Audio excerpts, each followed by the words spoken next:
વિશ્વની સૌથી ઊંચી પ્રતિમા સ્ટેચ્યુ ઓફ યુનિટીનું આકાશ રંગબેરંગી પતંગોથી ભરાઈ ગયું છે। એકતાનગરમાં જિલ્લા વહીવટીતંત્ર અને ગુજરાત પ્રવાસન નિગમે આંતરરાષ્ટ્રીય પતંગ મહોત્સવ 2026નું ભવ્ય આયોજન કર્યું, જેનું ઉદ્ઘાટન નર્મદા જિલ્લાના પ્રભારી મંત્રી ઈશ્વર પટેલે દીપ પ્રાગટ્ય કરીને કર્યું। આ પતંગ મહોત્સવમાં આ વખતે નજારો ખરેખર ગ્લોબલ છે। દુનિયાના 21 દેશોમાંથી 45 જેટલા વિદેશી પતંગબાજો અહીં આવ્યા છે। સાથે જ ભારતના અલગ અલગ રાજ્યોના પતંગબાજો પણ જોડાયા છે। કોઈના પતંગ માછલી જેવા છે તો કોઈના ડ્રેગન જેવા। આ અવનવા કરતબો જોઈને અહીં આવેલા પ્રવાસીઓ મંત્રમુગ્ધ થઈ ગયા। 13 જેટલા દેશોમાંથી લગભગ 23 જેટલા પ્રતિનિધિઓ આવ્યા છે।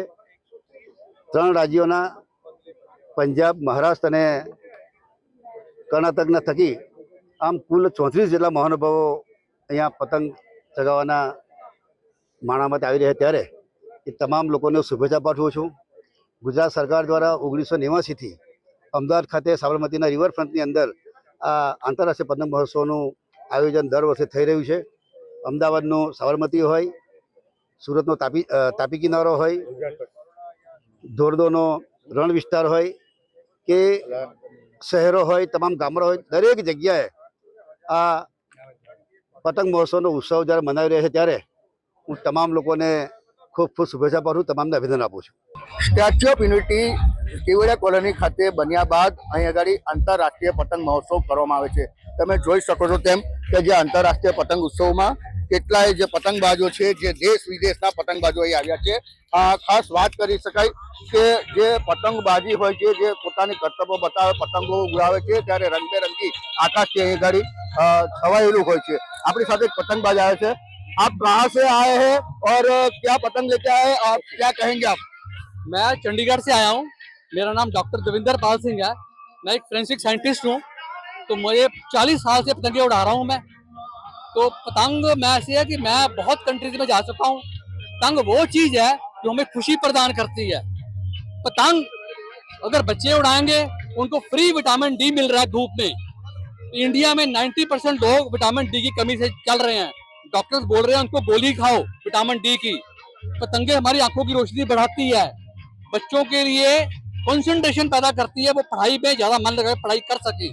तो पतंग जो है हमें पीसफुल एटमॉस्फेयर में रहने का एक निमंत्रण देती है।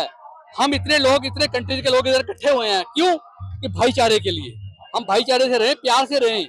पतंग ने बताया कि बाउंड्रीज नहीं है उसके लिए कोई भी, हमने बाउंड्रीज बनाई है। कहीं चाइना बना दिया, कहीं पाकिस्तान बना दिया।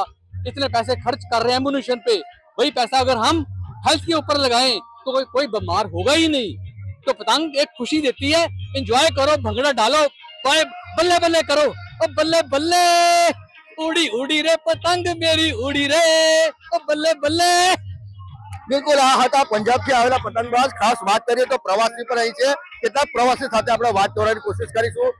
તમે ક્યાંથી આવ્યા છો અને પતંગ આજે દેશ વિદેશના આંતરરાષ્ટ્રીય પતંગો અહીં ઉડી રહ્યા છે? અમે અહીંયા જ છે, અમારા ઘર અહીંયા થઈ રહ્યું છે અને અમને આનંદ છે। ખાસ કેવી ખુશી તમને? બધા આંતરરાષ્ટ્રીય પતંગબાજો આવ્યા છે, બધા વિવિધ દેશની પતંગો જોવા મળે છે અને એમની સંસ્કૃતિ પણ અનુભવ કરવા મળે છે। ખાસ આપણે ધાબા પર મકર સંક્રાંતિએ પતંગ ચગાવતા છે, અહીં દેશ વિદેશના પતંગો જોવા મળે છે। પહેલા તમે દેશ વિદેશના પતંગો જોવા ક્યાં જતા હતા, હવે અત્યારે ક્યાં છો? અમે પહેલા અમદાવાદ પતંગોત્સવમાં જતા હતા, હવે ઘર આંગણે થાય છે તો અહીંયા જ આવીએ છીએ। બિલકુલ, આપણી સાથે એક અન્ય પ્રવાસી છે, તેમની સાથે વાત કરીએ। ક્યાંથી આવ્યા છો, તમને કેવો અહેસાસ છે પતંગો બાજો સાથે? અમે રાજકોટમાંથી જ છે અને અહીંયા આવીને બહુ સારું લાગે છે, વાઇબ્સ બહુ સારી છે, મજા આવે છે। ક્યારના અમે અહીંયા એન્જોય કરીએ છીએ ને એન્વાયરમેન્ટ બહુ સારું છે, બધા ફેમિલી સાથે એન્જોય કરી શકે એવો માહોલ છે, મજા આવે છે। દેશ વિદેશના પતંગો આજે તમને જોવા મળી રહ્યા છે, શું લાગે છે? બહુ સારું લાગે છે કે ઇન્ડિયામાં આ રીતનું કલ્ચર ને મોસ્ટલી બધાને એવી મેન્ટાલિટી હોય છે કે ઉત્તરાયણ ઇન્ડિયાનો ફેસ્ટિવલ છે, પણ ફોરેન વાળાને અહીંયા આવી રીતે પતંગ ચગાવતા જોઈને બહુ સારું લાગે છે।